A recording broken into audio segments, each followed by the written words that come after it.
신약성경 누가복음 1장 5절부터 6절까지 말씀 제가 봉독해 드립니다. 유대왕 헤롯 때에 아비야 반열의 제사장 한 사람이 있었으니 이름은 사가랴요 그의 아내는 아론의 자손이니 이름은 엘리사벳이라. 이 두 사람이 하나님 앞에 의인이니 주의 모든 계명과 규례대로 흠이 없이 행하더라. 아멘. 여러분, 하나님께서는 말씀하시는 하나님이십니다.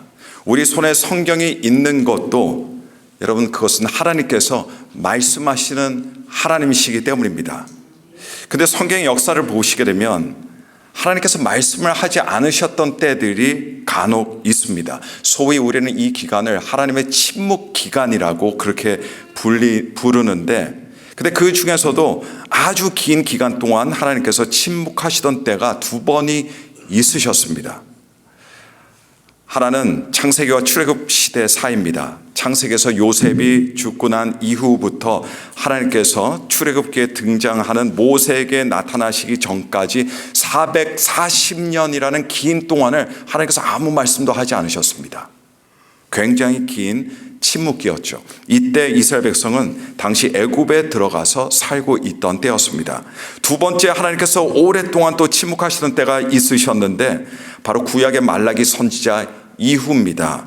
신구약 중간기라고도 불리는 이때 400년의 긴 세월이 흐르고 나서야 하나님께서 다시 말씀하시기 시작하셨습니다. 근데 하나님께서 이때 400년의 긴 침묵 기간을 깨시고 딱 나타나셔서 말씀하시는데 누구에게 말씀하시냐? 한 노부부를 찾아오셔서 말씀하십니다. 천사를 보내셔서 그렇게 하나님 말씀을 하시게 됩니다. 그래서 이 400년의 긴 침묵기가 이 노부부에게 하나님께서 말씀하심으로 끝나게 돼요. 이 노부부가 누구냐? 바로 침례 요한의 부모였던 사가랴와 엘리사벳이었습니다.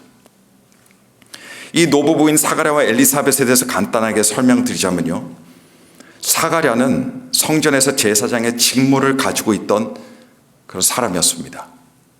또 부인 엘리사벳은 또 제사장 아론의 직계 자손이었습니다. 또 동시에 예수님의 어머니 마리아와 사촌 관계에 있던 그런 친인척인 사람이었습니다. 근데 이 두 사람과 관련해서 가장 중요한 건 역시 성경의 평가겠죠. 성경은 이 두 부부를 일컬어서 누가복음 1장 6절을 보니까 이렇게 평가하고 있습니다. 이 두 사람이 하나님 앞에 의인이니 주의 모든 계명과 규례대로 흠이 없이 행하더라. 이때 당시 하나님께서 오랫동안 이스라엘에게 말씀하지 않으셨던 때였기 때문에 사실 당시 사람들은 영적으로 아주 피폐해져 가고 있었습니다. 더군다나 그때 당시가 어떤 때냐? 로마 제국의 지배를 받던 때인지라 유대인들은 억눌림 속에서 한탄하면서 살던 때가 바로 이때였습니다. 근데 이 사가랴와 엘리사벳은 그런 암울하던 때에 살아감에도 불구하고 이들은 늘 하나님을 기억했습니다. 하나님께서 아무 말씀하지 않으셨지만 하나님의 살아계심을 믿었습니다. 하나님께서 일하심을 믿었습니다. 그리고 그렇게 자신들의 신앙을 지키면서 경건하게 살고 있던 사람이 바로 이 노부부였습니다. 근데 성경은 한 발자국 더 나아가서 조금 더 개인적인 차원으로 이들 신상에 대해서 그 다음 구절인 누가복음 1장 7절에 부연 설명을 하는데 이렇게 우리들에게 소개합니다. 엘리사벳이 잉태를 못함으로 그들에게 자식이 없고 두 사람의 나이가 많더라. 자, 이들은 그냥 나이가 많은 노부부가 아니었습니다. 결혼 후 오랫동안 노력하고 기다려왔음에도 불구하고 근데 자식 한 명을 낳지 못한 채로 그렇게 늙어버린 무자한 노부부였습니다. 근데 사실 자식이 없는 것도 힘들었는데 당시 무자한 사람들에 대한 잘못된 사회적인 편견이 있었고 종교적인 편견이 아주 심했습니다. 그러다 보니까 주변 사람들의 아주 부담스러운 시선을 견뎌내면서 내내 살아야 했던 그 두 사람이었어요. 이런 상황 속에서 사실 이들에게 즐겁거나 웃을 일은 별로 없던 사람들이었습니다. 사람들을 볼 때마다 부담이 되었겠죠. 하지만 그럼에도 불구하고 이들은 하나님 앞에 경건하게 하나님의 뜻을 믿고 하나님의 섭리하심을 믿으면서 그렇게 경건하게 의인으로 살던 사람들이었습니다.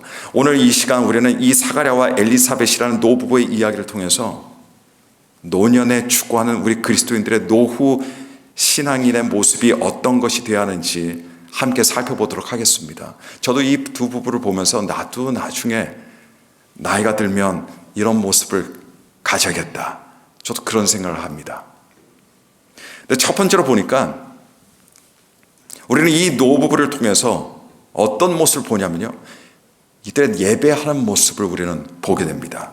그리고 자신의 영적 소임에 최선을 다하고 충성을 다하는 노년의 모습을 보게 돼요.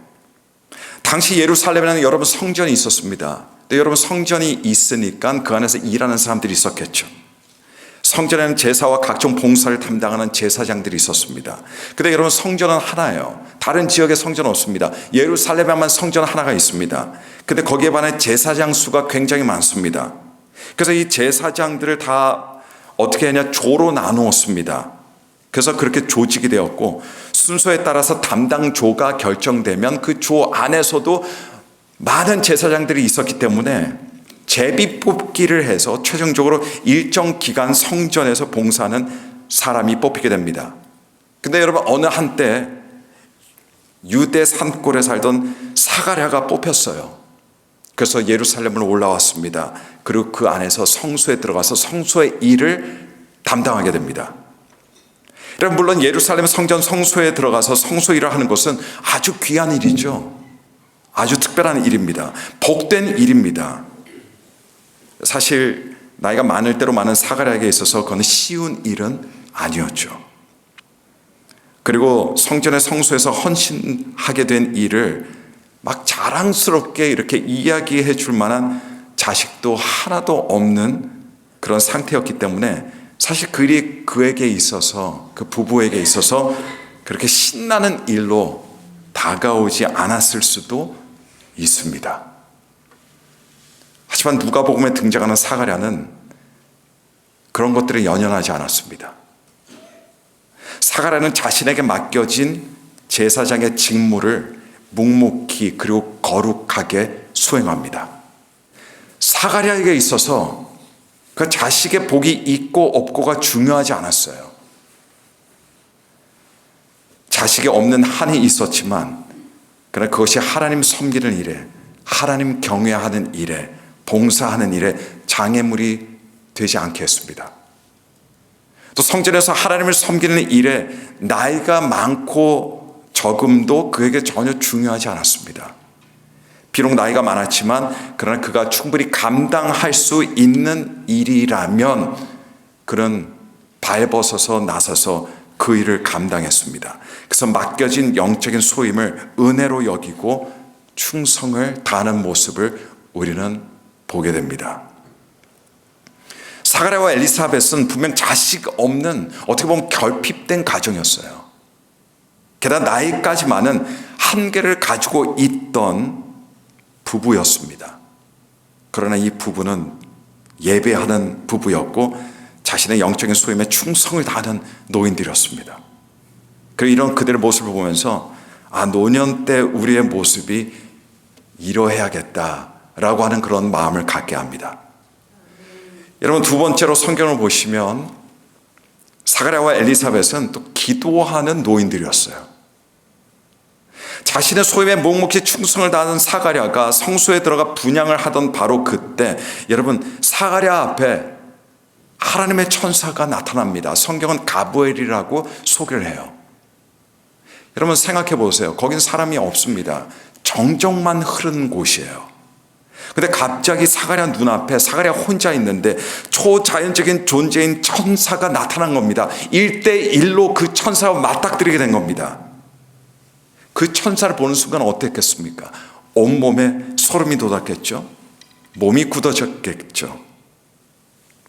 근데 그렇게 두려움에 사로잡혀 떨고 있던 그에게 가브리엘 천사의 첫 마디가 그의 두 두 귀에 울려 퍼집니다. 누가복음 1장 13절 말씀 보니까 이렇게 이야기해요.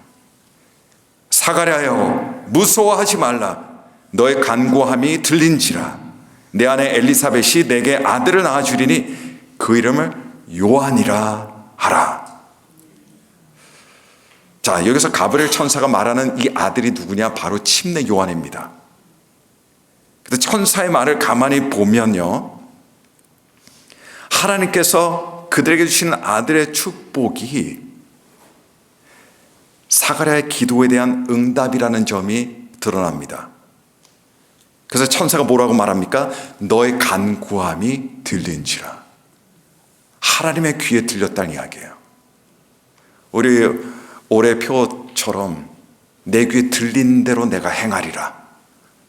그 말씀처럼 천사 가브리엘이 이야기하는 겁니다. 너의 기도가 하나님의 귀에 들렸어. 여러분, 천사의 말을 통해 볼 때 사가랴는 기도하는 사람이었어요. 신실하게 기도 생활을 하던 그런 사람이었습니다. 그리고 하나님께 올려드렸던 기도 가운데는 자식을 달라는 내용의 기도 제목이 함께 들어 있었다는 걸 우리가 알 수 있습니다. 여러분, 사실 그 나이는 손주를 봐야 될 나이잖아요. 그런데 자식을 달라고 기도한 겁니다. 여러분, 이것조차도 참 대단한 거죠. 사가랴 부부는 자식을 얻기 위해서 하나님께 기도하는데 그렇게 나이가 먹도록 포기하지 않고 기도했습니다.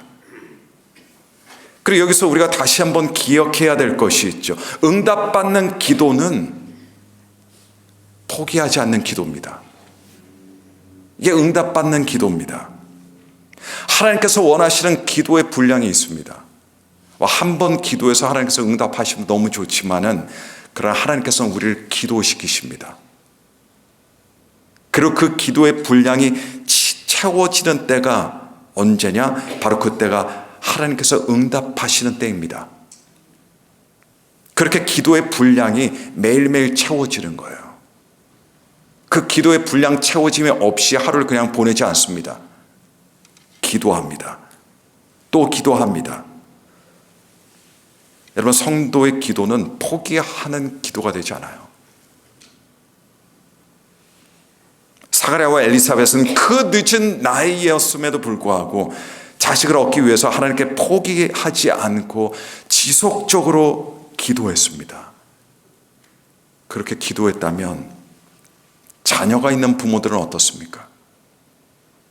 자녀가 있는 부모들은 자녀들의 영혼을 위해서 포기하지 않고 지속적으로 기도해야 할 줄로 믿습니다. 자녀를 위해 기도하는데 자녀들에게 아무런 변화의 조짐이 없어요. 그럴 수 있습니다. 하지만 괜찮습니다. 자녀를 위한 기도의 분량이 있어요.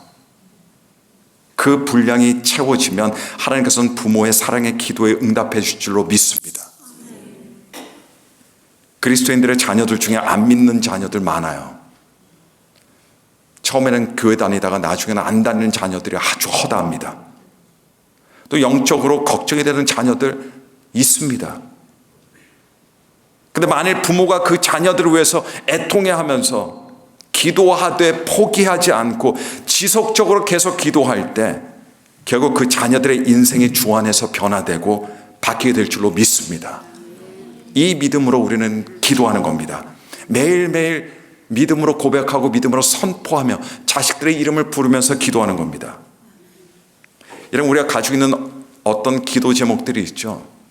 때로는 그 기도 제목들이 이거 과연 하나님께서 기뻐하시는 하나님의 뜻에 부합하는 기도 제목일까?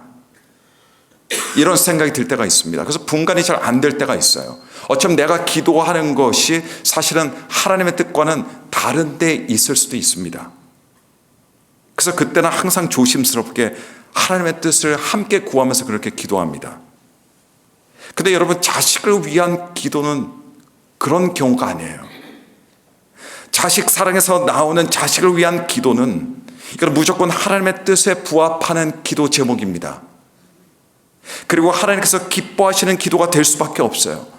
왜냐하면 하나님께서는 부모가 자식을 위해서 기도하는 부모가 되는 걸 원하시기 때문입니다. 그게 부모를 향한 하나님의 뜻입니다. 여러분, 사랑으로 기도하는데 그게 어떻게 잘못된 기도가 될 수 있습니까? 자녀를 위해서 기도하는 것은 너무나도 자연스럽고 당연한 기독교 부모의 영적인 의무입니다. 그런데 부모가 포기하지 않고 신실한 믿음과 자녀에 대한 사랑으로 인내하며 기도한다면 여러분, 변화되지 않을 자식 없습니다. 아이들이 크고 나면 부모가 나설 수 있는 일이 있고 나서지 못할 일이 있어요. 답답하다고 무조건 나설 수가 없습니다. 하지만 괜찮습니다. 기도하면 됩니다. 하나님께서 나서 주시면 되는 거예요. 부모가 나서면 오히려 부작용이 일어납니다. 여러분, 자녀들을 위한 여러분들의 기도가 지속적인 기도가 되게 하십시오.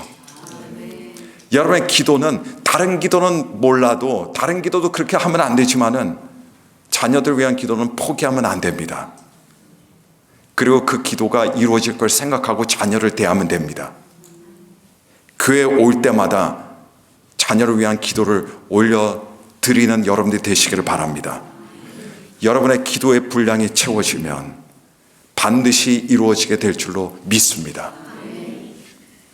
세 번째로, 이번에 엘리사벳의 이야기를 잠깐 해드리면, 사가랴가 가브리엘 천사의 말을 들은 후에 엘리사벳은 정말 천사의 말 그대로 임신을 하게 됩니다. 그런데 임신 기간 중에 마침 자신의 친척이었던 예수님을 임신한 마리아가 자기를 찾아왔어요. 그렇게 자기의 집을 방문하게 됩니다. 그런데 이때 비록 아무도 말해준 사람이 없었지만은 엘리사벳은 성령의 감동으로 마리아 뱃속에 있는 아기가 하나님께서 보내주신 메시아라는 걸 단번에 알아보게 됩니다. 그리고 마리아를 축복하게 되고 하나님을 찬송하게 됩니다. 여러분, 수많은 사람들이 예수님을 보았습니다. 아주 가까이서 본 사람들도 많아요. 수많은 사람들이 예수님의 가르침을 들었습니다. 예수님의 기적도 체험했습니다. 근데 그 많던 사람들 중에 예수님을 하나님의 아들이자 메시아로 알아본 사람은 없었어요. 그런데 엘리사벳은 달랐습니다. 그만큼 하나님께서 엘리사벳에게 영적인 통찰력을 그때 주신 겁니다.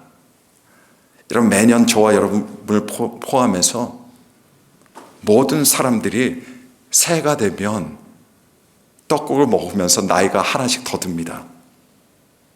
근데 우리가 해가 지나갈수록 나이만 하나씩 더해지는 사람이 되지 않고 영적으로도 깊어지고 영적인 눈이 매년 밝아지는 축복의 사람들이 되기를 여러분 간절히 축복합니다.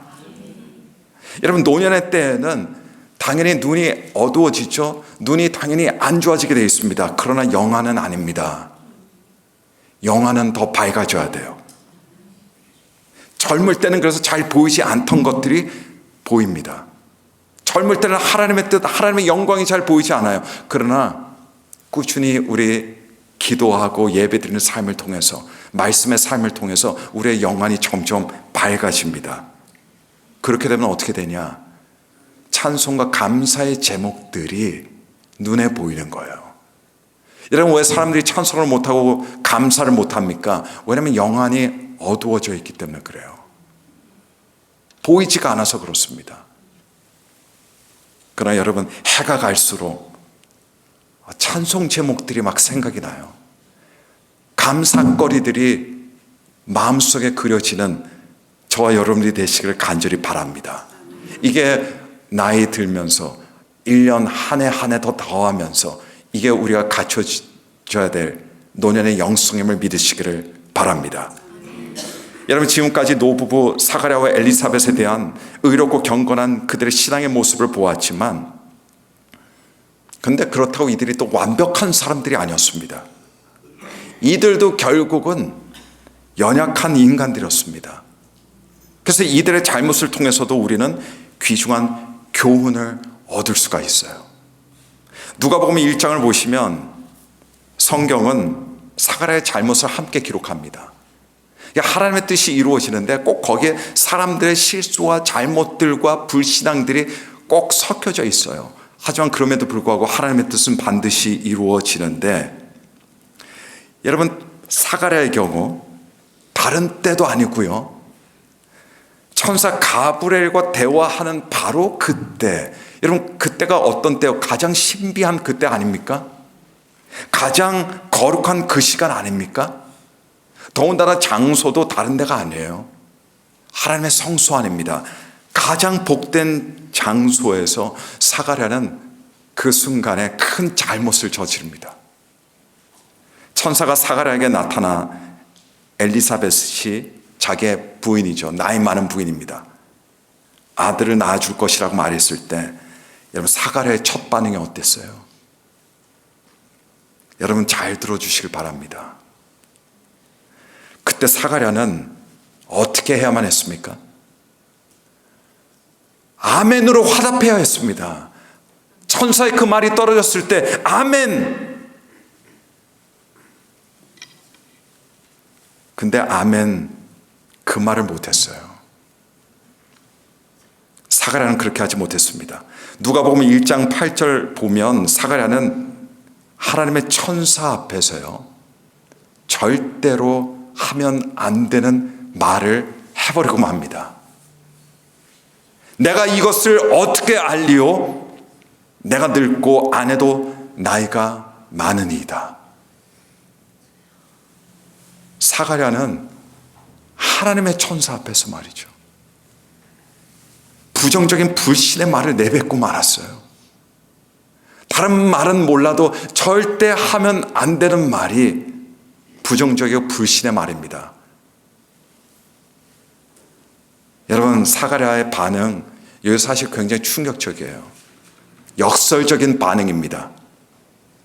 사가랴는 어떤 사람이었어요, 여러분? 아주 늦은 나이에도 불구하고 하나님께 기도하던 사람이었어요. 성경은 그를 의로운 사람이었다라고 이야기했습니다.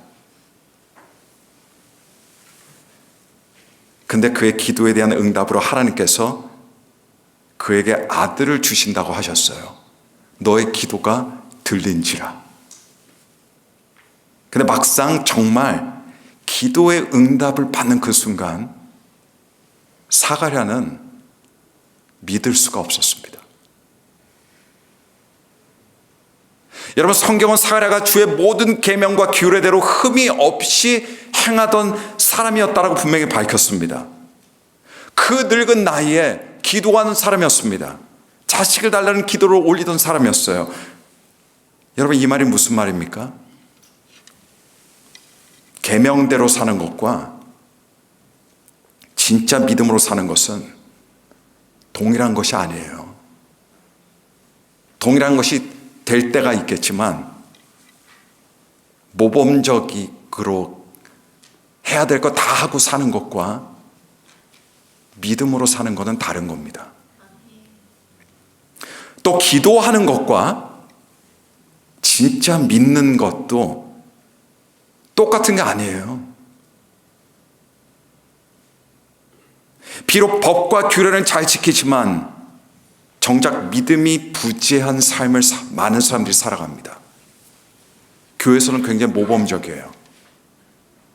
그러나 정작 그 마음에 믿음이 없는 경우들이 많습니다. 그런 때들이 우리들에게 있어요. 누구에게나. 사가랴처럼 말입니다. 그렇게 소중하고 귀하고 복된 일을 하지만 그러나 믿음이 부재했습니다. 또 비록 포기하지 않고 지속적으로 기도한다 하지만 자신의 기도에 믿음이 따라가지 못할 때도 너무 많은 거예요. 사가랴처럼 말입니다. 마치 이런 것과 마찬가지예요. 교회에서 하나님 비를 멈춰주소서 간절히 기도합니다. 그러다가 교회 문 밖을 딱 나갔는데 정말 비가 안 와요. 깜짝 놀라는 거예요. 아니 어떻게 이럴 수가. 여러분, 우리가 기도한다고 그것들이 정말 우리의 믿음을 담아서 올려드려지는 기도가 아닐 때가 많습니다. 사실 마리아도 사가랴가 천사를 만난 뒤 몇 개월 뒤에 똑같은 천사를 만납니다. 그리고 그 가브리엘로부터 예수님의 동정녀 잉태 소식을 듣게 돼요. 여러분, 사가랴에게 들려준 가브리엘 소식 기적 같은 소리예요. 근데 사실 따지고 보면 마리아에게 전해준 소식은 훨씬 더 믿기 어려운, 이건 차원이 다른 그런 소식이었습니다. 나이가 많을 때 아이를 임신하는 거, 이것도 물론 믿기가 어렵지만, 그러나 남자를 알지도 못하는 처녀가 성령으로 잉태한다는 것은 이건 듣도 보지도 못한 일이에요. 상상조차 할 수 없는 일이었습니다. 만일 여러분은 의심을 품는다고 한다면 사가랴보다 마리아가 더 의심을 품을 만합니다. 그런데 마리아는 달랐어요. 사가랴는 지금까지 기도했음에도 불구하고 자기의 기도가 응답받는 그 순간 천사의 말을 듣지 않았습니다. 믿음을 갖지 못했어요. 그래서 믿음으로 화답하지 못했습니다. 자기의 입으로 그렇게 기도해 놓고서는 믿음의 화답을 하지 못했어요. 그러면서 어떻게 말합니까? 내가 이것을 어떻게 알리요? 증거와 표적을 구했지만 마리아는 뭐라고 반응합니까? 누가복음 1장 38절에 보니까 말씀대로 내게 이루어지다. 온 마음으로 믿음으로 받아들였습니다. 사가랴는 부정하며 증거를 구했을 때 마리아는 믿음으로 말씀을 받았습니다. 그리고 자신의 입으로 되레 선포했어요. 말씀대로 내게 이루어지다. 하나님께서 들으십니다. 근데 또 저와 여러분들이 주의 깊게 보아야 할 것이 다른 두 반응의 결과예요. 반응이 달랐죠. 결과도 다릅니다. 항상 반응으로 끝나지 않습니다. 모든 반응에도 결과가 따릅니다. 모든 반응에는 거기에 합당한 열매가 있습니다. 마리아의 경우 엘리사벳의 입을 통해서 누가복음 1장 45절에 주께서 하신 말씀이 반드시 이루어지리라고 믿은 그 여자에게 복이 있도다. 축복의 선언을 듣게 돼요. 당신은 축복의 사람입니다. 반면에 의심하고 표적을 구한 사가랴는 어떤 말을 듣게 됩니까? 누가복음 1장 20절에 천사에게 이런 말을 들어요. 보라, 이 일이 되는 날까지 내가 말 못하는 자가 되어 능히 말을 못하리니 이는 내가 내 말을 믿지 아니함이거니와 때가 이르면 내 말이 이루어지라 하더라. 사람은 나이 드는 것을 별로 좋아하지 않는 경향이 다분히 있습니다. 다 젊어지고 싶어 하죠. 그러나 저는 나이가 드는 거, 나이가 들어가는 거, 이거 좋은 일이라고 저는 그렇게 생각합니다. 우선적으로 많은 어려움과 고난들을 이미 극복했어요. 저는 이 많은 것들을 극복한 분들께 저보다 한 살이라도 더 많은 그런 분들 존경합니다. 근데 더 부러운 건 뭐냐면, 물론 꼭 나이대로 이루어지는 건 아니지만 나이가 들면 들수록 말이죠, 주님을 뵐 날이 가까워진다는 거예요. 얼마 남지 않았다는 얘기예요. 점점. 그게 부러운 거예요. 이제 주님을 만날 날이 오는구나. 이거 여러분 가슴 두근두근 거릴 일 아닙니까? 저는 그거 축복이라고 생각합니다. 그러니까 여러분 나이가 드는 것도 축복입니다. 그런데 우리가 조심해야 할 것도 있습니다. 젊을 때는 순수해요. 순수합니다. 대신에 경험이 부족하죠. 하지만 나이가 들어가다 보면 사람이 경험이 많아지지만 반면에 경험에 갇혀서 순수함을 잃어버립니다. 그러다 보니까 유연성이 사라지는 일들이 참 많아요. 그래서 노년 때 고집은 젊을 때 고집보다 더 세질 수밖에 없죠. 사가랴는 신앙의 사람이었습니다. 의인이었어요. 그러나 오랜 세월 살아가면서 그는 현실주의가 되어버리고 말았습니다. 성수에서 봉사하면서도 현실주의였어요. 제사장이었음에도 불구하고 하나님의 놀라신 축복의 말씀을 들었을 때 아멘으로 화답하지 못했습니다. 그리고 그 벌로 사가랴의 입이 닫혀졌어요. 그 닫힌 입이 9개월, 10개월을 갔습니다. 그 기간이 어떤 기간입니까? 더 이상 부정적인 말을 못하도록, 물론 하나님께서 내리신 조치이기도 하지만 그 9개월, 10개월 동안 사가랴의 현실주의적인 사고가 다 무너져 내리는 시간이었습니다. 현실을 부인하는 건 아니에요. 그런 현실 위에 하나님의 말씀을 믿는 신앙을 갖게 된 겁니다. 자기의 인생에 있어서 하나님의 초자연적인 역사, 하나님의 말씀이 지배하고 주관할 공간이 만들어지는 자기 마음의 재창조의 시간이었습니다. 그 10개월 동안의 징계 시간이자 동시에 훈련의 시간이었죠. 그것들이 끝나고 이제 요한이 드디어 태어나게 됐습니다. 사가랴가 다시 10개월 만에 입이 열리게 되었어요. 말이 터지게 되었습니다. 그때 입이 열리자마자 어떤 말이 나왔을까요? 어찌 이런 일이, 이런 말을 한 게 아닙니다. 예수 그리스도를 통해 이루실 하나님의 구원의 역사를 예언하고 찬송하는 말이 나왔어요. 그의 말이 달라진 겁니다. 여러분, 사가랴는 황혼에 배운 것이 있었습니다. 주님의 말씀을 듣는 사람은 어떻게 해야 돼요? 주님의 말씀 그 무엇이든 간에 내 귀에 들릴 때 우리는 아멘으로 화답해야 돼요. 우리는 은혜 받는 걸로 만족하면 안 됩니다. 은혜 받는 게 다가 아니에요, 여러분. 아멘으로 화답하지 못하는 은혜는 아무 의미가 없습니다. 교회 밖을 나가자마자 우리 기억 속에 사라져요. 아멘으로 화답하지 못하는 말씀은 내 안에 아무것도 역사하지 않습니다. 아멘 하는 말씀, 그 말씀이 우리 삶 속에서 우리 안에서 역사하게 됩니다. 우리가 뭔가를 해내는 게 아니에요. 믿음을 가지고 아멘으로 화답하는 겁니다. 화답하는 거예요. 믿음으로 반응하는 겁니다.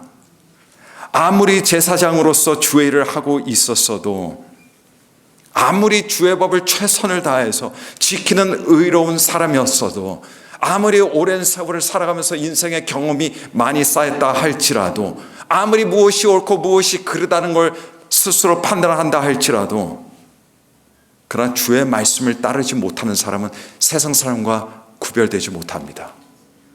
다른 것이 없습니다. 모든 말씀에 아멘으로 화답할 수 있어야 됩니다. 모든 상황에 우리는 믿음의 말을 할 수 있어야 됩니다. 우리 입술에 부정적인 말을 완전히 근절시켜야 됩니다. 하나님께서 기뻐하시는 말만 합니다. 찬송합니다. 믿음으로 기도합니다. 아멘으로 화답합니다. 아멘으로 화답한 말을 오히려 우리 입으로 선포합니다. 주의 말씀대로 이루어질지어다. 마리아의 화답이었습니다. 마리아의 선포였습니다. 여러분, 언제나 하나님의 말씀에 아멘으로 온 마음으로 화답하며 그 말씀을 선포할 수 있는 이 믿음의 경지에 오르시기를 바랍니다. 그렇게 못하는 건 그 경지에 다다르지 못해서 그런 겁니다. 그 말씀이 우리 입으로 시인되고 선포될 때 모든 하나님의 의롭고 거룩한 말씀이 우리의 삶 속에서 우리의 자녀들에게, 우리의 사업에, 직장에, 우리 가정에, 우리의 삶에, 우리가 있는 곳에서 그대로 이루어지게 될 줄로 축복하고 축원합니다.